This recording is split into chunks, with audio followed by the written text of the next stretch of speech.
T20 ലോകകപ്പ് വിജയികളായ Indian ടീമിനെ പാർലമെന്റിൽ അഭിനന്ദിച്ച സ്പീക്കർ ഓം ബിർള ടീമിന്റെ വിജയം ഏറെ സന്തോഷം നൽകുന്നതാണെന്നും ടീമിനൊപ്പം ക്യാപ്റ്റൻ രോഹിത് ശർമ്മയും ഈ അവസരത്തിൽ പ്രശംസ അർഹിക്കുന്നുവെന്നും സ്പീക്കർ സൂചിപ്പിച്ചു. ഡൽഹിയിലെ മഴക്കെടുതിയിൽ മരിച്ചവരുടെ കുടുംബങ്ങൾക്ക് ധനസഹായം പ്രഖ്യാപിച്ച സർക്കാർ. 10 ലക്ഷം രൂപ മരിച്ചവരുടെ കുടുംബങ്ങൾക്ക്. സംസ്ഥാനം നേരിട്ടത് വലിയ ദുരന്തമെന്നും സർക്കാർ.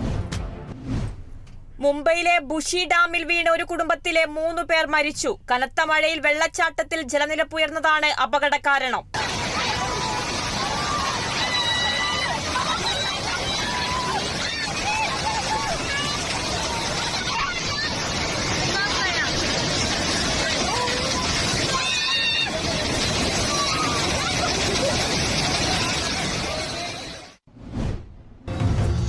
തൃശൂർ ദേശമംഗലത്ത് ഭാരതപ്പുഴയിൽ മൃതദേഹം കണ്ടെത്തി. പുരുഷന്റെ മൃതദേഹമാണ് കണ്ടെത്തിയത്.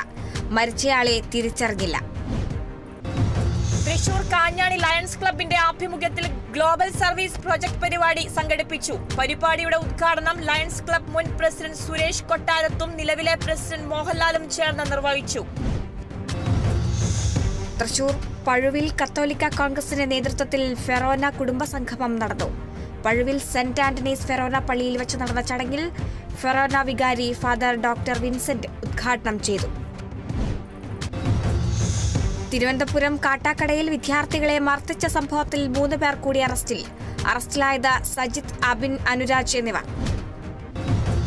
തൃശൂർ ചാവക്കാട് ഇരട്ടപ്പുഴ കോളനിയിൽ തെങ്ങ് വീണ 3 പേർക്ക് പരിക്കേറ്റത് താഹിറ, സുബൈദ, ഷമീറ എന്നിവർക്ക്. തിരുവനന്തപുരം പോരുവഴിയിൽ പ്രതിഭാസംഗമം സംഘടിപ്പിച്ചു.